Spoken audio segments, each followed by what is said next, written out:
Hi, and welcome back to this Tuesday edition of Focal Point on AFR Talk. I want to give you a little highlight from my Memorial Day weekend.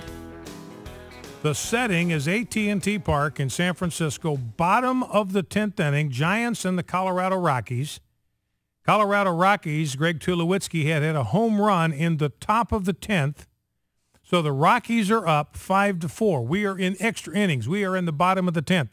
Leadoff batter for the Giants walks. One runner on, and then Angel Pagan comes to the plate. Pagan hits one high and deep to right. Kadire back. It is off the bottom of the wall, and it kicks away from everybody.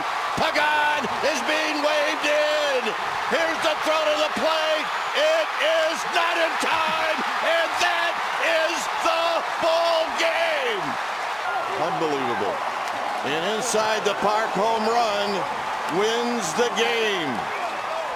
So the Giants, that is the 7th walk-off home run that they have enjoyed this season alone. Now, on a cultural note, we like to keep you abreast, not just of politics and religious liberty and other and IRS scandals and all that kind of thing, but we monitor the whole spectrum of America's public life. We bring you dramatic home run calls, and I'm here to give you information I know you have been pining for, the most dangerous amusement park ride. What is it? What amusement park ride is associated with the most injuries? Now, you would think it would be roller coasters, but you would be wrong. Let's see, roller coasters only accounted for about 10% of injuries. You might think, well, bumper cars, I mean, in fact, what you're trying to do is inflict injury on other riders, your girlfriend or your wife or your kids or your dad or your buddies. That's what you're trying to do. You are out to inflict injury on them in the bumper car ride. Only 4% of all amusement park ride injuries come from bumper cars. But the number one, the most dangerous amusement park ride in America, you ready for this? The carousels, the merry-go-round. 20.9% of all injuries in amusement parks come on the carousels, on the merry-go-round. Stop me before I injure someone again. Now, great news. Last week, as you are aware, we climaxed our month-long joint project with World Concern to provide help to the 7 million children around the world that are inflicted with intestinal parasites. And we've talked about some of the damage that's done by these intestinal parasites. It robs these children of nutrition. It robs them of vitamin A, which can lead to blindness. And so we urge you to join with us in providing help. 44-cent cure. 44 cents will cure one child of these intestinal parasites and enable them to process their food. The pill also includes a vitamin A supplement to kind of replace what they've lost and begin to reverse the process of blindness. And it sets the stage then. Their bodies get stronger. They can fight off cholera, malaria better. World Concern comes in and improves the hygiene, gives them clean water supply and all that. But all that stuff is no good unless you knock out these parasites. 44 cents for one child. So we challenged you with that over the month of May. Our goal, ladies and gentlemen, our goal was to help to cure and care for 300,000 children. That was our goal at the beginning of the month. But because of your generosity, God's goodness, God's grace, imparting a spirit of generosity and love and compassion into your hearts, 533,000 children are going to be cured of these intestinal parasites and cared for by World Concern. So I want to thank you so much for being so responsive. You know, and the beauty here, see, this is charity. I mean, this is what charity looks like. This is in action. This is the voluntary redistribution of wealth. That's what this project is all about. It's the voluntary redistribution of wealth. Not involuntary, not under the oppressive, tyrannical hand of government sticking its hand into our wallets under the threat of incarceration or fine or prison, but simply because your heart was moved by the need and a desire to give of your own resources to provide help. That is charity. We believe in the distribution of wealth just as much as socialists do, just as much as Marxists do, just as much as Barack Obama does, just as much as Democrats do. We believe in the redistribution of wealth. We just believe it ought to be voluntary, and the government shouldn't have anything to do with it, because anything the government does is involuntary. Government is force. The government doesn't come to you and ask you to pay your taxes. It orders you to pay your taxes under threat of getting thrown in the can if you don't. That's the involuntary redistribution of wealth. Anyway, I got a text from my wife when I was waxing eloquent about that home run call, AT&T Park. Inside the park home run, bottom of the 10th, dramatic moment. And then I gave you that very critical cultural information about where the bulk of amusement park injuries occur. And in the middle of all that, I get this text from my wife, and this is why I listen to you with 3 question marks. So that is my cue. I need time to move on to something a little more serious.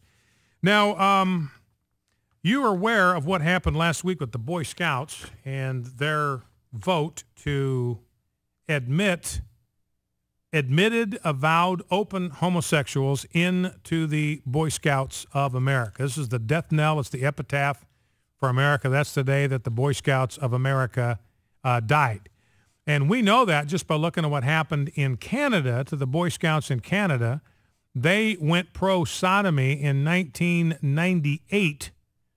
They had 260,000 people involved, 260,000 scouts involved in 1998 at their high water mark. Now today, they got 100,000 involved in scouting, dropped by 63% over the course of 15 years. And I am willing to bet that the fall is going to be much more dramatic in the Boy Scouts of America. In fact, we are preparing an action alert right now as we speak. Randy Sharp, our Director of Special Projects, working this up.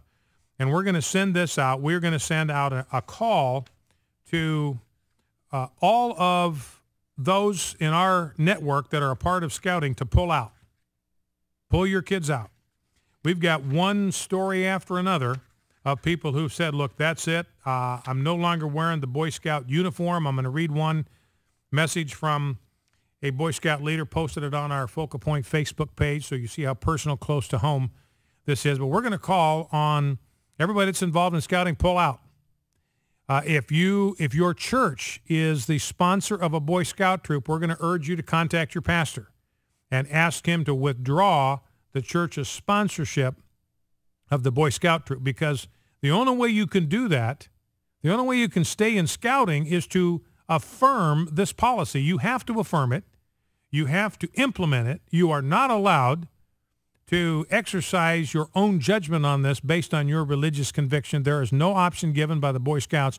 You're going to be in scouting. You have to allow open and avowed homosexuals to be a part of your scout troop. Now, a lot of people say, well, that's probably not going to happen where I live, and probably not going to happen in my scout troop. We know what a small percentage of the population homosexuals are anyway, just 2%. So you're probably right. It probably won't happen. But let me ask you, somebody brought this up on our Action Alert meeting this morning.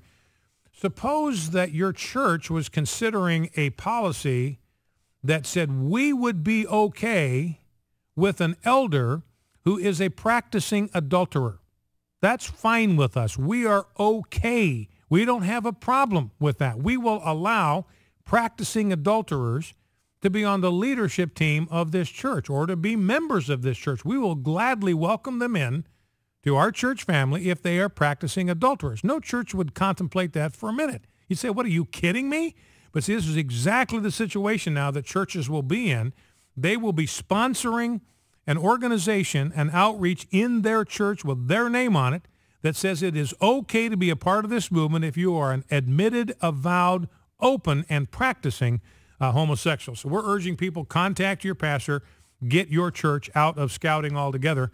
I mentioned John Stemberger from the Florida Family Policy Council. Matt Barber put this in a column he wrote over the weekend, and there's a group of people that have been involved in scouting. They're going to meet in Louisville this month, or the month of June, and they're going to work on organizing a brand new alternative to the Boy Scouts of America. So we're eager to see what they produce. A number of denominations have their own alternatives to scouting. I think in the Assemblies of God, it's the Royal Ambassadors. The Southern Baptists have one of theirs. In fact, we listed a number of denominations and conservative Christian traditions, faith traditions, that have their alternatives to the Boy Scouts of America. Went over those this morning in the meeting. So they are out there. We'll be particularly interested to see what this new organization that's going to come together is going to look like. But in the meantime, pull out. Now, one interesting thing, we talked about this morning, a lot of these Boy Scout councils, they actually own their camping facilities. The campgrounds are not owned by the National Boy Scouts. They are owned by the local scouting council. And so one possibility, and again, all the legal ramifications have to be explored and looked at, but one possibility is if a local council disapproves of this policy, then the entire council can just pull out of the Boy Scouts. They own the campgrounds. They own the facilities, and these boards are self-perpetuating. In other words, it's their decision. They decide who their successors are going to be. National's got nothing to do with it. And I don't know what the legal ramifications would be. It'd be very similar to these church denominations that where property becomes an issue, the denomination begins to move into heresy. The local church says we're going to leave the denomination and take our property with us.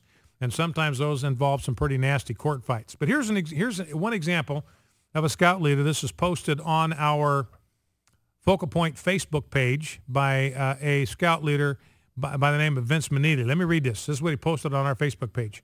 Here is a copy of the letter that I wrote to our local council this morning. This is right after the vote. It is with deep and heartfelt regret that I write this email.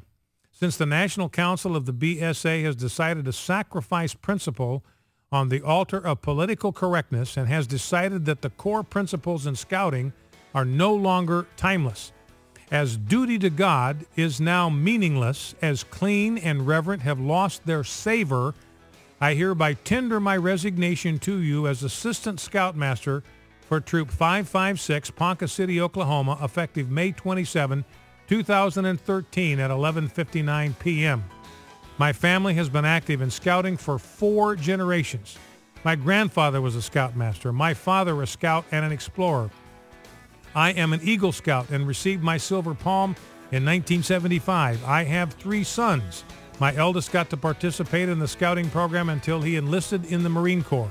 He expressed to me that the skills and principles he learned in scouts helped to carry him through 2 tours of combat. But he resigned effective midnight last Thursday. Focal Point AFR Talk, back in 2.